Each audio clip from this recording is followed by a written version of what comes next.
Bienvenidos al seminario número 5 del Departamento de Microbiología, Parasitología e Inmunología, titulado Generalidades del Mintos y del Mintos intestinales. Los objetivos de este seminario son conocer la biología de los helmintos para poder identificarlos y comprender sus mecanismos de patogenicidad, relacionar la biología de los helmintos intestinales con los mecanismos de invasión, establecimiento y daño al hospedador, al hospedero, es decir, al ser humano. Identificar para cada una de las especies de helmintos intestinales las vías de ingreso, es decir, la forma de verse. Y como contenidos tenemos conceptos de la biología de los helmintos, como usar el ciclo biológico y los mecanismos de transmisión, la respuesta inmune inducida por helmintos intestinales y los mecanismos de persistencia de estos parásitos, y cuál es la acción patógena de estos helmintos a nivel intestinal.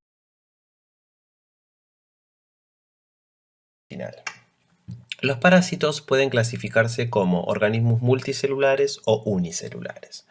Los organismos multicelulares o metozoarios a su vez pueden clasificarse en helmintos. Los helmintos pueden pertenecer al filum de los nematelmintes, es decir, representados por los nematodes, y al filum platelmintes, representados por los cestodes y los trematodes.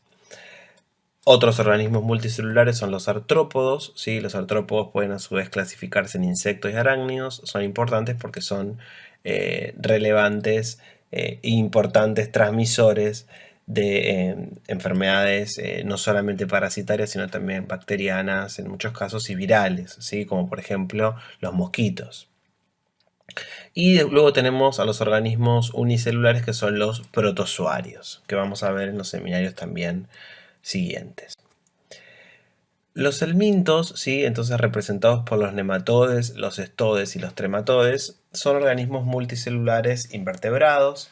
En general los adultos son macroscópicos. Esto nos habla de que muchas veces el diagnóstico uno lo puede hacer de manera macroscópica, al menos saber qué tipo de parásito es decir, si es un nematode, si es un cestode o si es un trematode.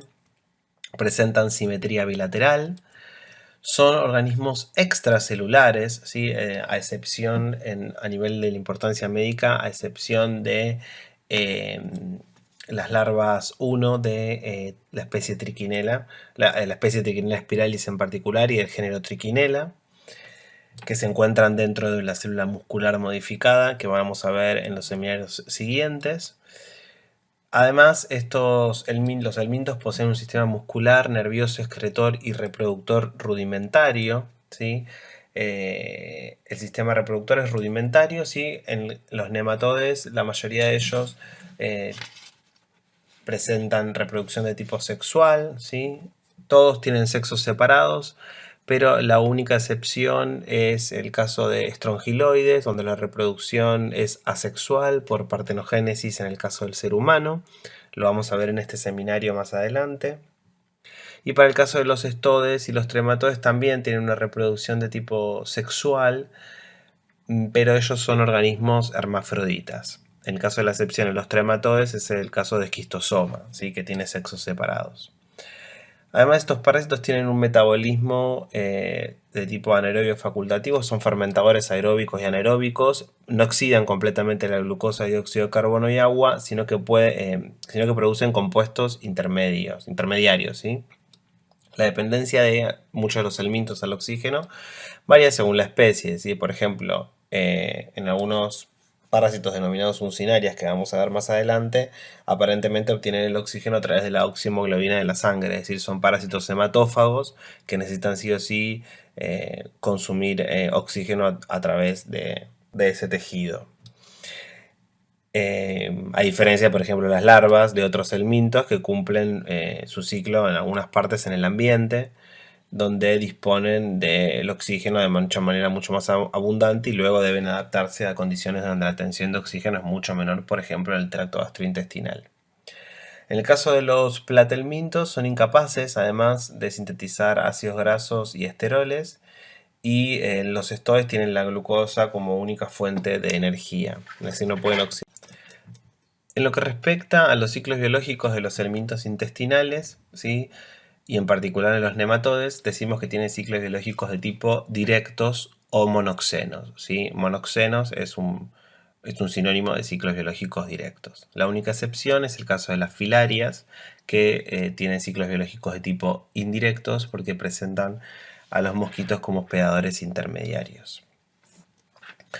Los estadios adultos del parásito, ¿sí?, se encuentran en el hospedador, dentro del hospedador. Para el caso puntual de los helmintos intestinales va a ser en el tracto gastrointestinal, y a partir de ello se van a liberar al ambiente los huevos o en algunos casos las larvas, que para el caso de los nematodes, ¿sí?, intestinales, van a requerir en la mayoría de ellos un tiempo en el ambiente en el cual las condiciones de temperatura, humedad y oxigenación van a hacer que más o menos rápido se desarrolle el estadio infectante, que puede ser un estadio larvario o un estadio larvario que está adentro de un huevo, por ejemplo. Ese es el estadio infectante, la larva o la larva dentro del huevo, estadio infectante para el hospedador, ¿sí?, para el hospedador definitivo. Para el caso de los estodes presentan ciclos biológicos un poco más complejos, ¿sí?, indirectos o sinónimo heteroxenos, ¿sí?, en los cuales los adultos también se encuentran, para el caso de los helmintos intestinales, en el tracto gastrointestinal, y a partir de ellos se liberan al ambiente los huevos. Estos huevos, a diferencia de lo que ocurre con los nematodes, son inmediatamente infectantes y van a ser consumidos por vía oral por los hospedadores intermediarios, ¿sí? Son ciclos biológicos directos. Dentro de los hospedadores intermediarios se va a desarrollar un estadio larvario, y ese estadio larvario va a ser la fuente, digamos, la fuente de infección para el hospedador definitivo.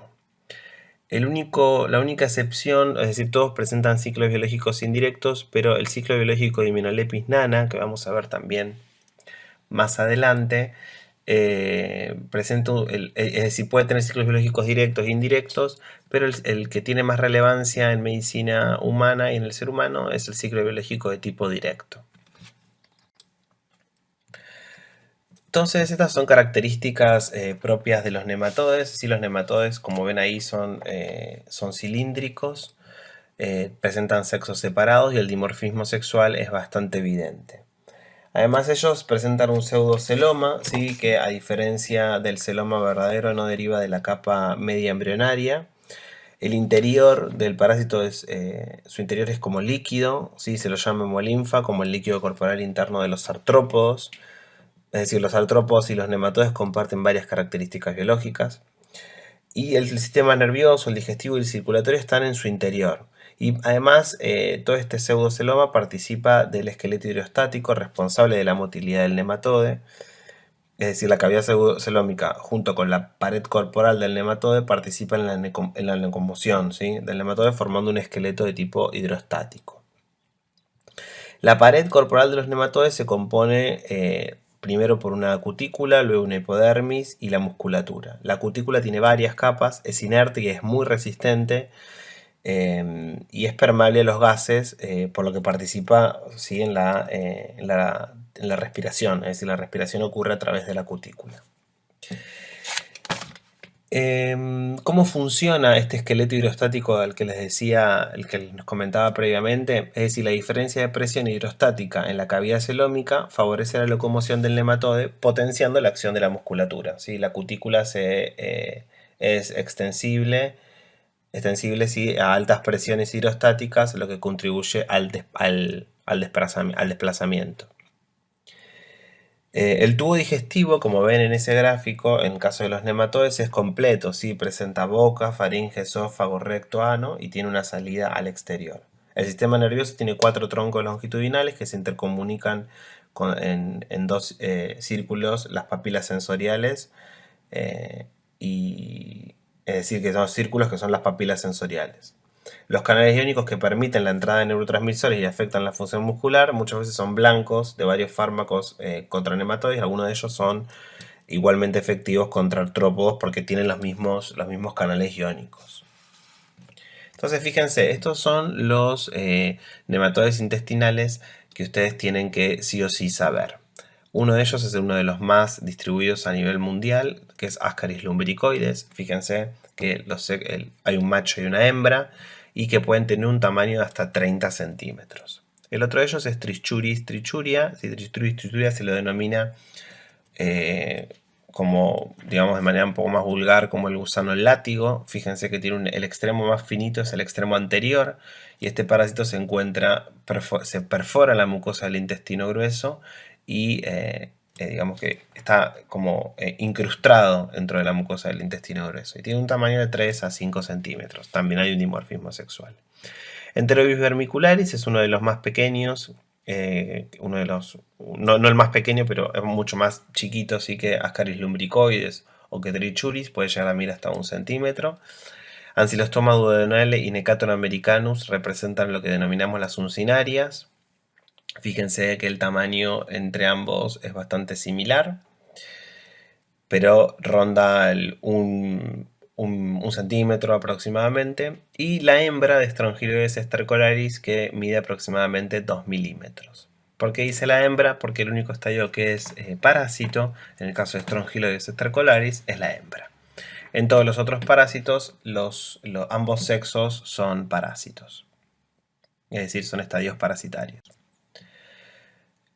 Eso en lo que respecta un poco en generalidades a la morfología de los nematodes. A la morfología de los estodes intestinales generalmente se encuentran solos en el tracto gastrointestinal. Es por eso que muchas veces se los denomina lombrices solitarias. Presentan una cabeza que se la denomina scolex. Esa cabeza puede no presentar ganchos, pero sí, para el caso de los cestodos de importancia médica que pertenecen al orden de los ciclofilidios, presentan ventosas, ¿sí? Esa cabeza se continúa con un cuello y ese cuello se continúa con distintos segmentos que se denominan proglótides. Las proglótides van madurando a nivel que a medida que el parásito va desarrollándose y creciendo, y van pasando de proglótides inmaduras a proglótides maduras, que ya tienen, como ven ahí, todos los órganos sexuales desarrollados, ¿sí? Se reproducen de manera sexual, pero recuerden que son organismos hermafroditas. Y la última proglótide que está escrita por fuera del cuadro es la proglótide grávida, grávido, que se encuentra repleto de huevos. Recuerden el concepto de que los huevos de los estodes son inmediatamente infectantes una vez que se eliminan al medio ambiente. Entonces los estodes son aplanados dorsoventralmente y se encuentran segmentados, son acelomados y hermafroditas, carecen de un tubo digestivo. Se postula que estos parásitos se alimentan a través del tegumento, ¿sí? Es decir, todavía eso no está confirmado, pero la postulación, ¿sí? O la hipótesis que barajan la mayoría de los investigadores es esa. Y los adultos pueden medir desde milímetros, ¿sí? Los cestodes pueden ser desde muy chiquititos, ¿sí? 4 milímetros, hasta medir varios metros. Fíjense, estos son los que ustedes deben conocer.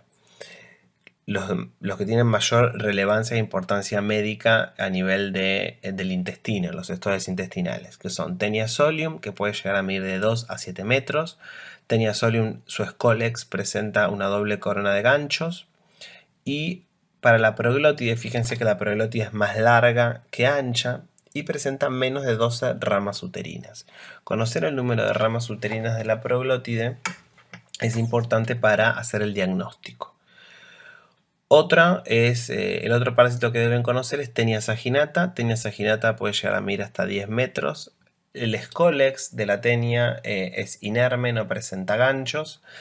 Y la proglótide también, que fíjense que es más larga que ancha, presenta más de 12 ramas uterinas. Es importante para poder hacer el diagnóstico diferencial entre Taenia solium y Taenia saginata. Y el otro cestoide intestinal que deben conocer es Hymenopeltis nana, que puede llegar a medir hasta 4 centímetros. ¿Sí? Fíjense que las proglótides son más anchas que largas. ¿Cuáles son las características de los huevos, de los elementos intestinales? Para el caso de los nematodes, las hembras de los nematodes ponen huevos que pueden tener distintas características. Una vez que los huevos apenas son paridos por las hembras, ¿sí? Los huevos pueden tener la característica de tener una blastómera sola en su interior, como ven en ese primer huevo, con una cáscara gruesa que lo rodea. Pueden estar ya morulados los huevos, ¿sí? Fíjense, ese huevo tiene una forma mucho más oval, con una cáscara que lo rodea mucho más fina y algo de espacio entre las mórulas y la cáscara del huevo, que se le denomina cámara de aire. Y los huevos a su vez también pueden ser puestos por las hembras de los nematodes larvados. Los huevos de importancia médica a nivel de los helmintos intestinales miden de 50 a 75 micrómetros. Algunas hembras de nematodes también pueden parir larvas, ¿sí? Estas larvas llegan a medir hasta aproximadamente 380 micrómetros. Para el caso de los estodes, para el caso del género Tenia, ¿sí? El género Tenia existen muchísimas especies, pero todos los huevos son idénticos, ¿sí? Es decir, para el caso de Tenia solium y de Tenia saginata, los huevos son idénticos y tienen esta forma. Son huevos que son circulares, ¿sí? Fíjense. Presentan un tamaño de aproximadamente 40 micras y presentan en el interior un embrión que tiene 3 pares de ganchos y una membrana que es gruesa y radiada que los rodea. Para el caso de Hymenoplepis nana, que es el otro parásito intestinal del cual vamos a hablar en este seminario, presenta un huevo que es un poco más grande, casi 80 micrómetros puede medir, y que presenta un embrión hexacanto en su interior, pero ese embrión hexacanto está como sostenido dentro del huevo por 2 filamentos polares. Entonces, las hembras de los nematodes sí pueden parir huevos, como les dije antes, que presentan una sola blastómera en su interior, pero una vez que esos huevos son eliminados al ambiente, pueden desarrollarse dentro del huevo en los estadios larvarios de L1, L2, L3 en el ambiente, dependiendo obviamente de las condiciones ambientales, generando un estadio infectante que es un huevo con una L3 en su interior. O, para el caso de, por ejemplo, los huevos que ya estaban un poquito más avanzados en el desarrollo, es decir, que estaban morulados, sí, perdón, no, blastomerizados, sí, perdón, blastomerizados.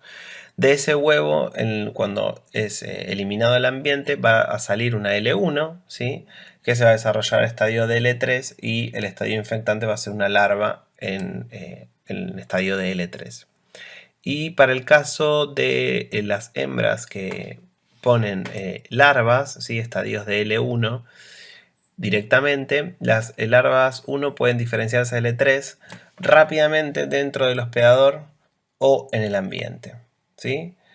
Y el estadio infectante va a ser también un estadio de L3. Lo importante y el concepto que deben llevarse es que estos nematodes, los nematodes, deben mudar, si estos estadios larvarios deben mudar para poder crecer, sacándose, por decirlo de alguna manera, de encima la cutícula vieja y renovándola por una más nueva. Para el caso de los estodes intestinales, ¿sí? Los adultos que se encuentran en el intestino del hospedador definitivo, a través de las proglótides grávidas, van a llegar al ambiente los huevos, ¿sí? Esos huevos van a deber ser ingeridos por el hospedador intermediario, en el cual se va a desarrollar un estadio larvario denominado cisticerco. Fíjense que este estadio larvario, para el caso del género Tenia, es decir, tanto para el caso de Tenia saginata como para el caso de Tenia solium, es una estructura de tipo vesicular, ¿sí? Que tiene un color blanquecino, que puede llegar a medir hasta medio centímetro, ¿sí? 1 centímetro, como mucho. Este cisticerco, fíjense que presenta un escólex, ¿sí? invaginado, es decir, que a partir de esta estructura larvaria se va a desarrollar un solo estadio adulto. Para el caso de Hymenoplepis, ¿sí? El huevo de Hymenoplepis es ingerido por el hospedador y se va a desarrollar una forma juvenil denominada cisticercoide. Esta forma juvenil denominada cisticercoide presenta un escólex, ¿sí? Que lo ven del lado izquierdo del gráfico, que está evaginado y es una forma, no es una forma vesicular, sino que es una forma mucho más maciza, ¿sí? Y mucho más pequeña que para el caso del cisticerco. En lo que respecta a la respuesta inmune contra helmintos intestinales, hay que tener presente que los helmintos inducen un perfil T helper tipo 2. Este perfil T helper tipo 2 puede o no, según el momento de la infección y el estadio parasitario, intervenir, ¿sí? En la protección del hospedero. Y se puede también obviamente asociar a daño, pudiendo generar reacciones de hipersensibilidad de tipo 1, ¿sí? Con una activación de células plasmáticas, mucha producción de IgE, que se unen a través de la fracción Fc y a mastocitos y basófilos, y a la liberación de histamina, leucotrienos, prostaglandinas, vasodilatación y contracción muchas veces del músculo, ¿sí? Principalmente del músculo liso. Lo primero que ven en esta diapositiva son los PAMPs, ¿sí? Los PAMPs, que son los patrones moleculares asociados a patógenos. Los más conocidos suelen expresarse, ¿sí? En la superficie de los helmintos, pudiendo algunos de estos ligandos ser liberados de la superficie del helminto, ¿sí? Es decir, de la cutícula al medio externo, rápidamente por mecanismos de evasión, como mecanismos de evasión de la respuesta inmune, ¿sí? Lo que se conoce como antígenos de excreción-secreción. Estos antígenos de excreción-secreción sirven para evadir la respuesta inmune, ya que al estar en el medio externo funcionan como si fuesen distractores, ¿sí? Evitando la unión de los anticuerpos a la superficie del helminto. De estas moléculas, ¿sí? Estos PAMPs inductores de perfil TGRP tipo 2, podemos mencionar algunos, por ejemplo, los que están ahí, ¿sí? Los glicanos. Por ejemplo, glicanos que se unen a lectinas tipo C. Estos están tanto en la superficie de los platelmintos como en la superficie de los nematodes y poseen poseen una cubierta rica en glicoproteínas, que además de proveer una lubricación propia del parásito, le permite liberarse rápidamente de los anticuerpos que se unen a esta cubierta, secretándolos directamente al medio externo. Como por ejemplo, un ejemplo clásico es la tibelosa, ¿sí? De Trichinella spiralis, que van a ver la clase que viene. Además, los glicanos, hay algunos glicanos que son símil hospedero, ¿sí? Del minto, son reconocidos por los receptores de lectina tipo C en macrófagos, células dendríticas, epiteliales del hospedero, y la actividad de estos receptores requiere muchas veces de calcio. También las células caliciformes y las células de Paneth, ¿sí? Expresan receptores GAL aparentemente asociados al reconocimiento también del mintos. Otros PAMs pueden ser proteasas, ¿sí? O la quitina, ¿sí? Que forma parte de la estructura de los nematodes, y que también ha sido asociada al reclutamiento de eosinófilos y basófilos y a la inducción de activación alternativa de, por ejemplo, macrófagos. Es decir, la inducción de respuesta T-helper tipo 2 asociada a IgE, interleuquina 5 y eosinófilos es característica tanto de antígenos del mintos como también, como ustedes ya sabrán, de muchos alergenos. Y además que se han descrito una homología entre los antígenos de los helmintos y determinados alergenos, por ejemplo, la cisteína proteasa de nematodes y de ácaros alergénicos, ¿sí? Además, las infecciones por helmintos pueden presentar manifestaciones clínicas de tipo alérgico, ¿sí? Como las manifestaciones pulmonares inducidas por ciertos nematodes o el shock anafiláctico, por ejemplo, en cestodes, como van a ver también más adelante para el caso de hidatidosis o en la ruptura de un quiste hidatídico. La infección crónica por helmintos muchas veces, también cuando ya es crónica, no causa una sintomatología de tipo alérgico. Ahora bien, si bien es conocida que la respuesta inmune frente a estos parásitos es de tipo T-helper tipo 2, evidenciada por los niveles significativos elevados de eosinofilia, tanto periférica como tisular, como la IgE sérica y total y específica, muchas veces durante el curso de las infecciones por nematodes se inducen mecanismos reguladores, ¿sí? de esa respuesta. Es decir, esto surge del hecho de que, aunque la respuesta T-helper tipo 2 tiene potente efecto parasiticida sobre el tipo de parásitos tanto in vitro como in vivo, las infecciones por nematodes y mucho más intestinales presentan un tipo de curso crónico, ¿sí? De hecho, se han observado fenómenos de infecciones por nematodes, ¿sí? O por la modulación de la respuesta inmune específica antiparasitaria en infecciones causadas sobre todo por nematodes que presentan diseminación tisular, no sé, como por ejemplo las filarias y esquistosoma. Este fenómeno regulatorio sería, digamos, adaptativo con una coexpresión, sería solamente posible con una expresión entre una respuesta T-helper tipo 2, ¿sí? Y una respuesta T de tipo regulatoria. Ahora bien, entonces en la infección por nematodos intestinales, la respuesta inmunitaria protectora dominante se genera por células T helper tipo 2 CD4 positivas, mientras que una respuesta T helper tipo 1 no elimina el agente patógeno y tiende a inducir una reacción de tipo inflamatoria que daña mucho la mucosa. Básicamente la activación de las células del epitelio intestinal por antígenos del nematode, ¿sí?, condicionan la diferenciación de las células dendríticas a un perfil que en un ganglio mesentérico induce la diferenciación de células T naive a células T helper tipo 2 que producen interleuquina 4, interleuquina 5, 9, 13, interleuquina 25, como ven en la figura. Citoquinas que se han demostrado que son responsables de la inducción de la respuesta inmune de tipo protectora. La acción sobre el verme adulto de la respuesta inmune de T helper tipo 2 involucra una alteración del hábitat intestinal, ¿sí?, por aumento del peristaltismo intestinal y producción de moco, ¿sí? Es decir, como ven ahí, el aumento de la permeabilidad intestinal y aumento de la producción de moco, haciéndolo inhabitable ese hábitat y determinando la expulsión. Es decir, no involucra una citotoxicidad directa sobre el verme. Los mecanismos efectores inducidos por esta respuesta T helper tipo 2 no necesariamente actúan de la misma manera que en el fenómeno alérgico, ¿sí?, presentando componentes particulares como la acción de las células del epitelio intestinal y la respuesta regulatoria. La necesidad de un determinado mecanismo efector para la expulsión del verme varía según la especie y el estadio del nematoide intestinal, quedando todavía bastante en realidad por resolver o por establecer en este punto.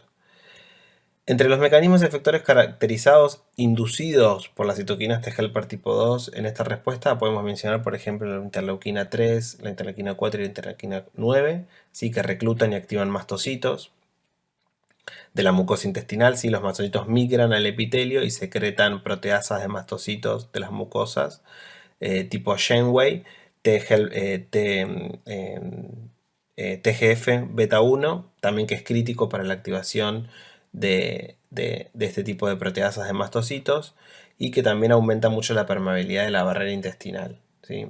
Los leucotrienos y la serotonina liberados por los mastocitos, ¿sí?, la interleuquina 4 y la interleuquina 13 también median el aumento de la contractibilidad del músculo liso. También la interleuquina 13 induce la diferenciación de células caliciformes, estimulando mucho, como ven ahí, interleuquina 4 e interleuquina 13, la producción de moco.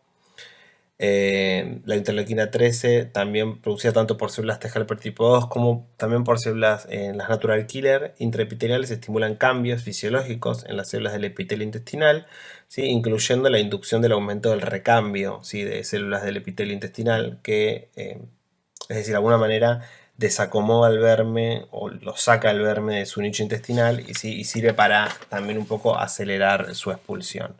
La interleuquina 4 media mucho la polarización de isotipo de inmunoglobulina con producción de IgE.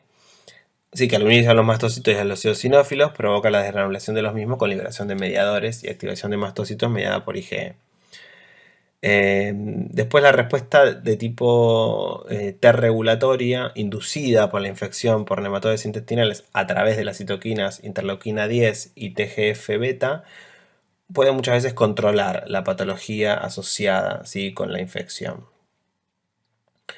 Lo que hay que resaltar acá es decir que la respuesta T helper tipo 2 interviene tanto en protección, ¿sí?, como en daño, siendo responsable muchas veces, como verán a continuación, de la enteritis, ¿sí?, de la enteritis provocada en este tipo de patologías. Es decir, la respuesta T helper tipo 2 hace que aumente la secreción de moco a través de las células caliciformes, que aumente el recambio de células epiteliales y que aumente el peristaltismo, ¿sí?, a través de la hipercontractibilidad del músculo liso, ayudando a la expulsión, pero también produciendo una enteritis que debe ser de alguna manera controlada por una respuesta de T helper tipo T regulatoria, ¿sí?, haciendo que muchas veces estas infecciones sean de tipo crónicas.